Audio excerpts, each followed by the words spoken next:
ചില കേസുകളെ കുറിച്ച് നമ്മൾ അറിയുമ്പോൾ മനസ്സ് വല്ലാതെ വേദനിക്കും. ആ കേസിനെ കുറിച്ചുള്ള ഡീറ്റെയിൽസ് എടുക്കുമ്പോൾ നമ്മൾ വായിക്കുന്ന ചില വാക്കുകൾ, ആ സംഭവം, സാഹചര്യം, ഇതെല്ലാം നമ്മുടെ മനസ്സിലൂടെ കടന്നുപോകും. ആ സമയത്ത് തീർച്ചയായും മനസ്സിലൊരു വേദന ഉണ്ടാകും. ആ ഇര എത്രത്തോളം വേദനിച്ചിട്ടുണ്ടാകുമെന്ന ചിന്ത. അങ്ങനെ ഒരു സംഭവം കൊൽക്കത്തയിലെ വനിതാ ഡോക്ടർ കേസിനെ കുറിച്ച് തീർച്ചയായും നിങ്ങൾ അറിഞ്ഞിട്ടുണ്ടാകും. കൊൽക്കത്തയിലെ വനിതാ ഡോക്ടറെ അത്യന്തം ക്രൂരമായ രീതിയിൽ പീഡിപ്പിക്കുകയും കൊല്ലുകയും ചെയ്തു. അതിക്രൂരം എന്ന് പറയുമ്പോൾ പറയുന്ന എനിക്കും ധൈര്യം വേണം, കേൾക്കുന്ന നിങ്ങൾക്ക് അതിലേറെ ധൈര്യം വേണം. കൊൽക്കത്തയിലെ RJ Kar medical college and hospital ഇതൊരു സ്റ്റേറ്റ് റൺ ഹോസ്പിറ്റലാണ്. കൊൽക്കത്ത ഗവൺമെന്റ് കൂടുതൽ ശ്രദ്ധ ചെലുത്തുന്ന ഒരു ആശുപത്രിയാണിത്. ഈ ഒരു മെഡിക്കൽ കോളേജ് ആൻഡ് ഹോസ്പിറ്റൽ ആയിരക്കണക്കിന് രോഗികളാണ് ദിവസവും വന്നു പോകുന്നത്.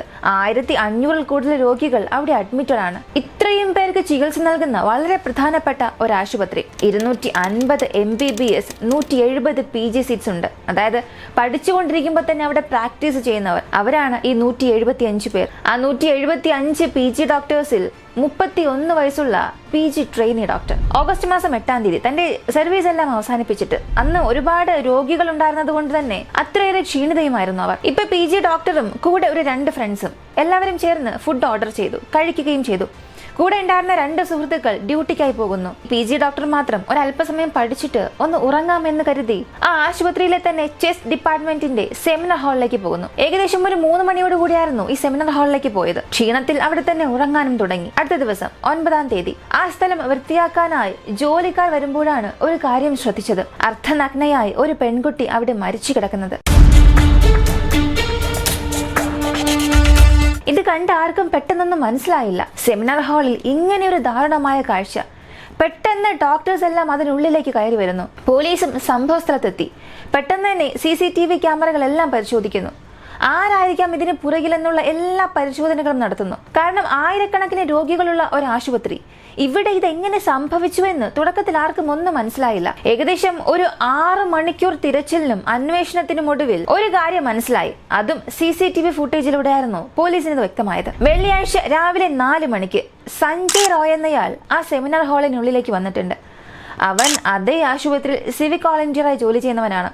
അകത്തേക്ക് കയറി അവൻ 4:45 പുറത്തേക്ക് പോകുന്നു. ആ CCTVയിൽ അവന്റെ മുഖം വളരെ വ്യക്തമായി പതിഞ്ഞിരുന്നു. സംഭവം കഴിഞ്ഞതിന് ശേഷം ഒന്നും സംഭവിക്കാത്തതുപോലെ, തനിക്കൊന്നും അറിയാത്തതുപോലെ പോയി കിടന്നുറങ്ങി. ഉറങ്ങുന്നതിന് മുൻപ് അവന്റെ വസ്ത്രമെല്ലാം കഴുകി വൃത്തിയാക്കിയിരുന്നു. എല്ലാ തെളിവുകളും നശിപ്പിക്കാൻ അവൻ ഒരുപാട് ശ്രമിച്ചിട്ടുണ്ട്. എന്നാൽ CCTV ഫുട്ടേജിലൂടെ ഇവനാണ് കുറ്റവാളിയെന്ന് പോലീസിന് മനസ്സിലായതും ഉടൻ തന്നെ അവന്റെ മുറിവ് പരിശോധിച്ചു. ആ സമയത്ത് അവന്റെ ചെരുപ്പിൽ നിന്ന് രക്തക്കറ കണ്ടുപിടിച്ചു. എല്ലാം വൃത്തിയാക്കി യാതൊരു തെളിവും അവശേഷിപ്പിക്കാതെ ശ്രദ്ധിച്ച അവന് ആ ചെരുപ്പിലുണ്ടായിരുന്ന രക്തക്കറ ശ്രദ്ധിക്കാൻ സാധിച്ചില്ല. അതെടുത്ത് സാമ്പിൾ ടെസ്റ്റ് എടുക്കുന്നു. അതിലൂടെ മനസ്സിലായി ആ PG ഡോക്ടറുടെ രക്തമാണ് അതെന്ന്. വീണ്ടും അന്വേഷണം തീവ്രമായി. ഉടനെ അവൻ കസ്റ്റഡിയിലെടുത്ത് ചോദ്യം ചെയ്തു. അവസാനം താൻ തന്നെയാണ് ഈ കുറ്റം ചെയ്തതെന്ന് അവൻ സമ്മതിക്കുകയും ചെയ്തു. ഇതിനിടയിൽ PG ഡോക്ടറെ പോസ്റ്റ്മോർട്ടം ചെയ്യാനും അയച്ചു. ഈ പോസ്റ്റ്മോർട്ടം റിപ്പോർട്ടായിരുന്നു എല്ലാവരെയും ഒന്നടങ്കം വേദനിപ്പിച്ചത്. എല്ലാവരെയും രക്ഷപ്പെടുത്തണം, ജീവനിലേക്ക് തിരികെ കൊണ്ടുവരണം എന്നാഗ്രഹിക്കുന്ന, പ്രവർത്തിക്കുന്ന ഒരു ഡോക്ടർക്കാണ് ഇങ്ങനൊരു അവസ്ഥ വന്നതെന്ന് ചിന്തിക്കുമ്പോൾ തീർച്ചയായും നമുക്ക് വല്ലാത്ത വേദന തന്നെയാണ്. അവളുടെ സ്വകാര്യ ഭാഗങ്ങളിൽ നിന്നടക്കം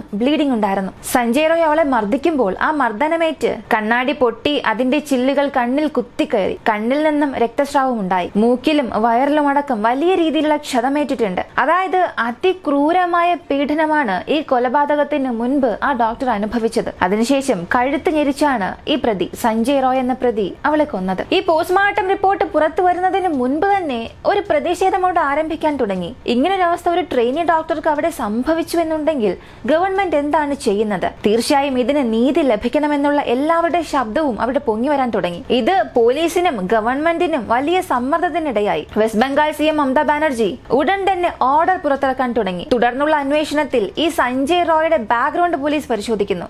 അവന് 33 വയസ്സായി, സിവിക് വോളണ്ടിയറായി ജോലി ചെയ്യുകയാണ്. അവന്റെ മൊബൈൽ ഫോൺ പരിശോധിക്കുന്നു. അതിൽ ഒരുപാട് അശ്ലീല വീഡിയോസ് ഉണ്ടായിരുന്നു. സ്ഥിരം അവൻ അശ്ലീല വീഡിയോസ് കാണാറുണ്ട് എന്നുള്ളതും അവന്റെ ഫോൺ പരിശോധനയിലൂടെ മനസ്സിലായി. ഇനി അവന്റെ പേഴ്സണൽ ലൈഫ് പരിശോധിക്കുമ്പോൾ ആദ്യ ഭാര്യ അവൻ ഒരുപാട് അബ്യൂസ് ചെയ്തു. അതിനാൽ അവന്റെ കൂടെ ജീവിക്കാൻ സാധിക്കില്ല എന്ന് പറഞ്ഞ് ആ ഭാര്യ അവനിൽ നിന്നും വേർപിരിയുന്നു. പിന്നീട് അവൻ 2ാമത് വിവാഹം കഴിച്ചു. ആ ഭാര്യയെയും ഇതുപോലെ അവൻ ടോർച്ചർ ചെയ്തു. അതിനാൽ അവരും ഇവനിൽ നിന്നും വേർപിരിഞ്ഞു. ഇപ്പൊ 3ാമതൊരു വിവാഹം കഴിച്ച് അവരുമായാണ് താമസിക്കുന്നത്. കൂടാതെ ഇവൻ ഒരു ബോക്സറാണ്. ബോക്സിംഗ് ഒക്കെ അവൻ നന്നായി തന്നെ അറിയാം. ഒരുപക്ഷെ ഈ ഒരു കാരണം കൊണ്ടാകാം ആ പെൺകുട്ടി മരിക്കുന്നതിന് മുൻപ് അവൾ അത്രയേറെ മർദ്ദനങ്ങൾ സഹിക്കേണ്ടി വന്നത്. ഇപ്പൊ ഡോക്ടറുടെ മരണശേഷം അവരുടെ സുഹൃത്തുക്കൾ, കൂടെ ജോലി ചെയ്യുന്നവർ, ആ ആശുപത്രിയിൽ ജോലി ചെയ്യുന്നവർ, ഇവർ മാത്രമല്ല കൊൽക്കത്തയിലുള്ള മുഴുവൻ ഡോക്ടേഴ്സ്, നഴ്സ് എല്ലാവരും ചേർന്ന് ഞങ്ങൾക്ക് സുരക്ഷയില്ലെങ്കിൽ ജോലി ചെയ്യാൻ സാധിക്കില്ല എന്ന് പറഞ്ഞ് വലിയൊരു പ്രതിഷേധമാക്കി അതിനെ മാറ്റി. ഇതിനെ തുടർന്ന് ഇന്ത്യയിലുള്ള ഒരുപാട് ഡോക്ടേഴ്സ്, സ്റ്റുഡൻസ്, സാധാരണ ജനങ്ങൾ എല്ലാവരും ഇതിനെക്കുറിച്ച് ശബ്ദമുയർത്താൻ തുടങ്ങി. കാരണം കുറ്റവാളി തന്നെ താനാണ് കുറ്റം ചെയ്തത് എന്ന് സമ്മതിച്ചു. കൂടാതെ അവനെ അറസ്റ്റ് ചെയ്ത സമയത്ത് അവൻ പറഞ്ഞൊരു വാക്ക് എന്നെ തൂക്കിക്കൊല്ലാമോ എന്നാണ്. പിന്നെയും എന്തുകൊണ്ടാണ് ഈ അന്വേഷണം ഇത്രയേറെ നീട്ടിക്കൊണ്ടുപോകുന്നത്? കാരണം ഒരിക്കലും ഒരു നിരപരാധി ശിക്ഷിക്കപ്പെടാൻ പാടില്ല എന്നതിന് വേണ്ടി കോടതി എല്ലാ കാര്യങ്ങളും വീണ്ടും വീണ്ടും പരിശോധിക്കും. അതിൽ യാതൊരു തെറ്റുമില്ല. പക്ഷെ കുറ്റവാളിക്ക് എത്രയും പെട്ടെന്ന് ശിക്ഷ നൽകാമോ അത്രയും പെട്ടെന്ന് തന്നെ നൽകണം. കാരണം ഇങ്ങനെ ഈയൊരു സംഭവം ജനങ്ങളുടെ മനസ്സിൽ ഉള്ളപ്പോൾ തന്നെ ആ പ്രതിക്ക് ശിക്ഷ ലഭിക്കുകയാണെങ്കിൽ ഭാവിയിൽ ഇങ്ങനെ ഒരു തെറ്റ് ചെയ്യണം എന്ന് പോലും ആർക്കും ചിന്ത വരില്ല. കൂടാതെ ഇങ്ങനെയുള്ള വീഡിയോസ് ചെയ്യുമ്പോൾ ചിലർ പറയും ഇത് കാണുമ്പോൾ വളരെ ഭയം തോന്നുന്നു, ഇങ്ങനെയുള്ള വീഡിയോസ് ചെയ്യുന്നത് ഒഴിവാക്കാമോ, പുറത്തു പോകാൻ തന്നെ ഭയം തോന്നുന്നു, ജോലിക്ക് പോകാൻ ഭയം തോന്നുന്നു, മക്കളെ പുറത്തേക്ക് അയക്കാൻ ഭയം തോന്നുന്നു. ഇങ്ങനെ ഒരുപാട് കമന്റ്സ് വരാറുണ്ട്. ഇങ്ങനെയുള്ള കാമഭ്രാന്തന്മാർ ഉള്ള ഇതേ ഇന്ത്യയിൽ, ഇതേ ലോകത്താണ് എത്രയോ നല്ല മനുഷ്യരും ജീവിക്കുന്നത്. എത്രയോ നല്ല അച്ഛൻ, എത്രയോ നല്ല സഹോദരങ്ങൾ, നല്ല സുഹൃത്തുക്കൾ, ഇങ്ങനെ നല്ല പുരുഷന്മാരുമുണ്ട്. അങ്ങനെയുള്ള കുറെ നല്ല മനുഷ്യരാണ് ഇപ്പോൾ അവൾക്ക് നീതി വേണമെന്ന് പറഞ്ഞ് പ്രതിഷേധിക്കുന്നത്. എന്നാൽ ഇതിനിടയിൽ പോലും ചില വിമർശനങ്ങൾ ആ പെൺകുട്ടിക്ക് നേരെയും ഉയർന്നിരുന്നു. അവളുടെ കൂടെ ഉണ്ടായിരുന്ന സുഹൃത്തുക്കൾ ഭക്ഷണം കഴിച്ചിട്ട് ജോലിക്ക് പോയി, ഡ്യൂട്ടി നോക്കാൻ പോയി. ഇവൾ എന്തുകൊണ്ട് സെമിനാർ ഹാളിലേക്ക് ഒറ്റയ്ക്ക് പോയി എന്ന് പലരും ചോദ്യം ഉന്നയിക്കാൻ തുടങ്ങി. ഇവരോട് എന്ത് പറയണം, ഇവരൊക്കെ എന്ത് ചെയ്യണമെന്ന് നിങ്ങൾ തന്നെ പറയുക. ഒരു പെൺകുട്ടിയുടെ ജീവൻ തന്നെ നഷ്ടമായി, അതും ക്രൂരമായ പീഡനങ്ങൾക്ക് ശേഷം. എന്നാൽ അതൊന്നും ഇവിടെ വലിയ കാര്യമായി കാണുന്നേയില്ല. പകരം അവൾ എന്തുകൊണ്ട് സെമിനാർ ഹാളിൽ പോയി എന്നുള്ളതാണ് എല്ലാവർക്കും അറിയേണ്ടത്. ഇതെല്ലാം ഒരു ഭാഗത്ത് ഇങ്ങനെ പോയിക്കൊണ്ടിരിക്കുമ്പോഴായിരുന്നു ഈ പോസ്റ്റ്മോർട്ടം റിപ്പോർട്ട് പുറത്തു വന്നത്. ആ റിപ്പോർട്ടിൽ പറഞ്ഞ കാര്യങ്ങളായിരുന്നു എല്ലാവരെയും വേദനയിൽ ആഴ്ത്തിയത്. ഈ റിപ്പോർട്ട് പുറത്തു വന്നതിന് പിന്നാലെ ആ കോളേജ് പ്രിൻസിപ്പൽ സന്ദീപ് ഘോഷ് എന്നയാൾ തന്റെ ജോലി റിസൈൻ ചെയ്തതായി അറിയിച്ചു. അതിന് ഒരു കാരണവും അദ്ദേഹം പറഞ്ഞു. മരിച്ച പെൺകുട്ടിയെ എന്റെ മകളെ പോലെയായിരുന്നു ഞാൻ കരുതിയത്. അതിനാൽ ഒരു പിതാവ് എന്ന സ്ഥാനത്ത് നിന്നുകൊണ്ടാണ് ഞാൻ ചിന്തിക്കുന്നത്, ഞാൻ ഇതിനെ കാണുന്നത്. അതുകൊണ്ടാണ് ഞാൻ എൻ്റെ ജോലി റിസൈൻ ചെയ്യുന്നതെന്നും പറഞ്ഞു. ഈ ഒരു കേസ് തുടർന്ന് ഹൈക്കോടതിയിലേക്ക് പോകുന്നു. ഹൈക്കോടതി CBIയിലേക്ക് കേസ് മാറ്റുന്നു. അവരുടെ ഭാഗത്ത് നിന്നും കേസ് വളരെ വേഗത്തിൽ അന്വേഷിക്കാൻ തുടങ്ങി.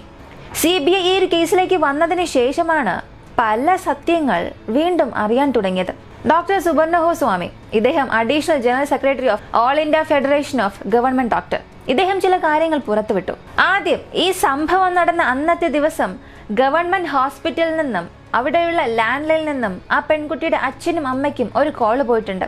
ആ ആശുപത്രിയിൽ നിന്നും അവരോട് പറഞ്ഞത് അവരുടെ മകൾ ആത്മഹത്യ ചെയ്തു എന്നാണ്. ഇത് കേട്ട അച്ഛനും അമ്മയ്ക്കും ഒന്നും തന്നെ മനസ്സിലായില്ല. അവര് നിലവിളിച്ച് കരയാൻ തുടങ്ങി. എന്റെ മകൾ ആത്മഹത്യ ചെയ്തെന്നോ, എന്തുകൊണ്ട് ആത്മഹത്യ ചെയ്യണം, അതിന് യാതൊരു സാധ്യതയും ഇല്ലല്ലോ എന്ന് പല ആശയക്കുഴപ്പങ്ങളും ദുഃഖവും നിറഞ്ഞ ഒരു സാഹചര്യത്തിൽ വളരെ വേദനയോടുകൂടി അവർ ആശുപത്രിയിലേക്ക് ഓടി വരികയാണ്. എന്നാൽ അങ്ങനെ വന്നിട്ട് കൂടിയും അടുത്ത 3 മണിക്കൂർ സ്വന്തം മകളുടെ ശരീരം കാണാൻ പോലും അവരെ അനുവദിച്ചില്ല. പക്ഷേ ഈ 3 മണിക്കൂറിനുള്ളിൽ അവരെ പല രീതിയിൽ ബ്രെയിൻ വാഷ് ചെയ്യാൻ നോക്കിയിട്ടുണ്ട്. നിങ്ങളുടെ മകൾ ഇങ്ങനെ ആത്മഹത്യ ചെയ്തു, അവൾ എന്തുകൊണ്ട് ഇങ്ങനെ ചെയ്തു എന്നറിയില്ല, പക്ഷേ ഒരു സാധാരണ രീതിയിലല്ല ആത്മഹത്യ ചെയ്തത്, അവൾ വളരെ ക്രൂരമായ രീതിയിൽ, മോശമായ രീതിയിലായിരുന്നു സ്വയം ജീവൻ എടുത്തത് എന്ന്. കൂടാതെ അവളൊരു സൈക്കോ ഡോക്ടറാണ്, നിങ്ങളത് അംഗീകരിച്ചേ മതിയാകും. അതിനാൽ ഒരു ശാരീരിക പരിശോധനയിലോട്ടൊന്നും നിങ്ങൾ പോകേണ്ട ആവശ്യം ഇല്ല എന്ന രീതിയിൽ അവരെ ബ്രെയിൻ വാഷ് ചെയ്തു എന്ന് പറയുന്നുണ്ട്. എന്നാൽ ഞാൻ ആദ്യം പറഞ്ഞ ഈ ഒരു ഡോക്ടറായിരുന്നു ആത്മഹത്യ ചെയ്തിട്ടുണ്ടെങ്കിലും പ്രേത പരിശോധന തീർച്ചയായും ചെയ്യണം എന്ന് സ്ട്രിക്റ്റായി തന്നെ പറഞ്ഞു. അതും വെറുതെ ചെയ്താൽ പോരാ, ഈ പ്രേത പരിശോധന നടത്തുന്നത് വീഡിയോ എടുക്കണമെന്നും ആവശ്യപ്പെട്ടു. അവസാനം പ്രേത പരിശോധന റിസൾട്ട് വന്നു. ആ റിസൾട്ടിനെ അടിസ്ഥാനമാക്കിയും അദ്ദേഹം ഒരു കാര്യം പ്രത്യേകം എടുത്തു പറഞ്ഞു. ആ പെൺകുട്ടിയുടെ ശരീരത്തിൽ നിന്നും എടുത്ത പുരുഷന്റെ സ്പേം, അതിൽ 151 ഗ്രാം സ്പേം ഉണ്ടായിരുന്നു. അതിനാൽ തീർച്ചയായും ഇത് ഒരാൾ ചെയ്തിരിക്കാനുള്ള സാധ്യതയില്ല, ഒന്നിൽ കൂടുതൽ പേർ ഇതിൽ ബന്ധപ്പെട്ടിരിക്കാനുള്ള സാധ്യത ഉണ്ടെന്ന്. അപ്പോ ഒന്നിൽ കൂടുതൽ പേർ ഇതിൽ ഉണ്ട് എന്ന ഒരു സംശയം.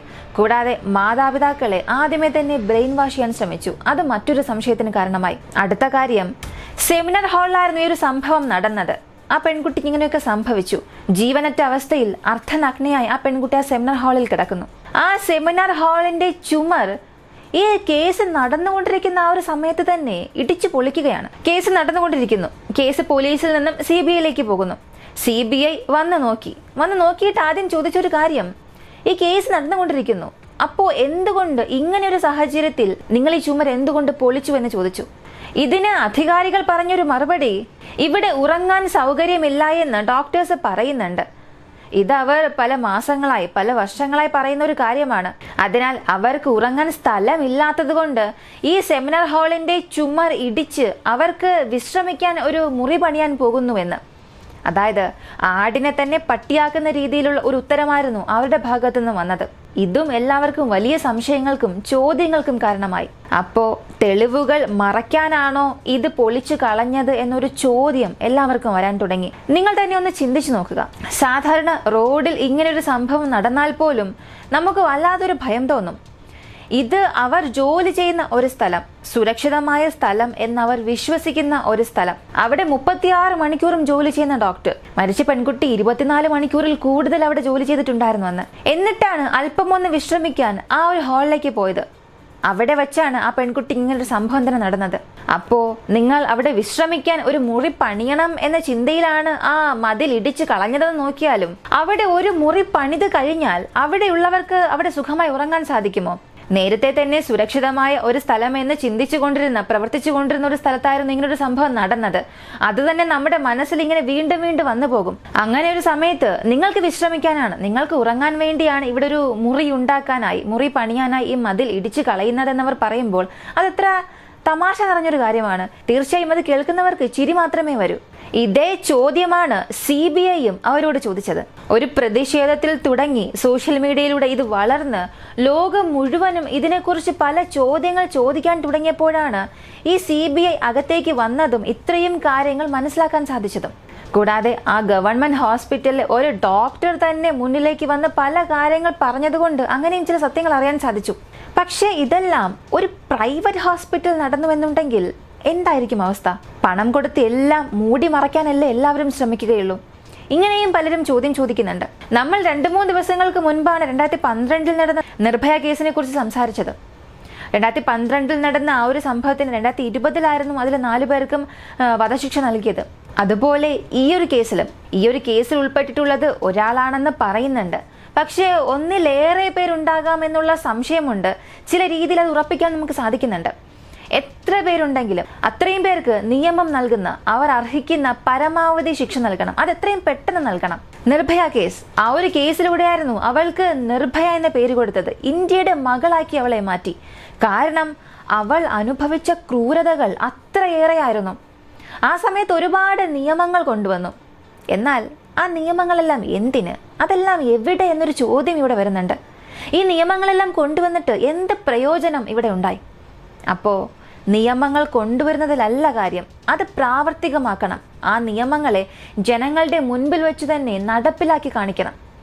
എങ്കിൽ മാത്രമേ ഇങ്ങനെ ചെയ്യണം എന്ന് ചിന്തിക്കുന്നവർക്ക് പോലും ഭയം വരികയുള്ളൂ. അതുപോലെ തന്നെ ഈ ഒരു സംഭവത്തിന് ശേഷവും, ഇത്ര പ്രതിഷേധങ്ങൾക്ക് ശേഷം ഗവൺമെന്റിനും സർക്കാരിനും വലിയ സമ്മർദ്ദം വന്നപ്പോൾ വെസ്റ്റ് ബംഗാൾ ഗവർണർ CV അനന്തബോസ് ചില ഓർഡർ ഇഷ്യൂ ചെയ്തു. ക്യാമ്പസിൽ സെക്യൂരിറ്റി മെഷർ തീർച്ചയായും നൽകണം.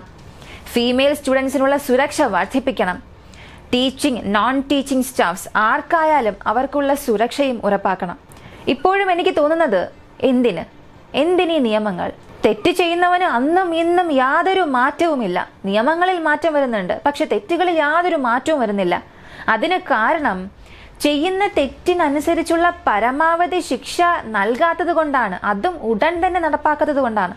ഈ ഒരു കേസിലും ആ പ്രതിയെ അറസ്റ്റ് ചെയ്തപ്പോൾ അവൻ പറഞ്ഞൊരു കാര്യം, എന്നെ തൂക്കിക്കൊല്ലാമോ എന്നാണ്. അവന് നന്നായി അറിയാം എത്ര തന്നെ ആയാലും അവന് മരണശിക്ഷ നൽകില്ല എന്ന്.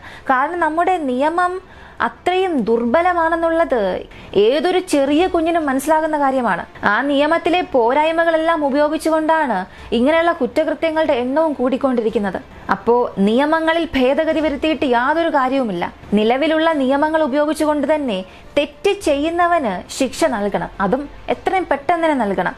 ഇവിടെ ഈ സഞ്ജയ് റാവു എന്ന ക്രൂരനായ നീചനായ പ്രതി സ്വയം കുറ്റം സമ്മതിച്ചു. ഞാൻ തന്നെയാണ് തെറ്റെല്ലാം ചെയ്തത് എന്ന്. എങ്കിലും അന്വേഷണം മുന്നോട്ട് പോവുകയാണ്. എത്ര നാൾ മുന്നോട്ട് പോകുമെന്ന് കാണാം. 1 മാസമാണോ, 1 വർഷമാണോ? നിർഭയ കേസിൽ 2012 അവൾ മരിച്ചു. 2020 അതിൽ കുറ്റവാളികൾക്ക് വധശിക്ഷ നൽകിയത്. ഈ ഒരു കേസിൽ നമുക്ക് കാണാം ഈ പ്രതിക്ക് എന്ത് ശിക്ഷയാണ് നൽകുന്നത്, അത് എപ്പോഴാണ് നടപ്പിലാക്കുന്നതെന്ന്. എന്തായാലും ഈ കൊൽക്കത്തയിൽ മരിച്ച PG ഡോക്ടർക്ക്, ആ യുവ ഡോക്ടറുടെ ആത്മാവിന് ശാന്തി ലഭിക്കാൻ നമുക്ക് എല്ലാവർക്കും പ്രാർത്ഥിക്കാം. ഈ ഒരു വീഡിയോയെക്കുറിച്ചുള്ള നിങ്ങളുടെ അഭിപ്രായം കമന്റിൽ പറയുക.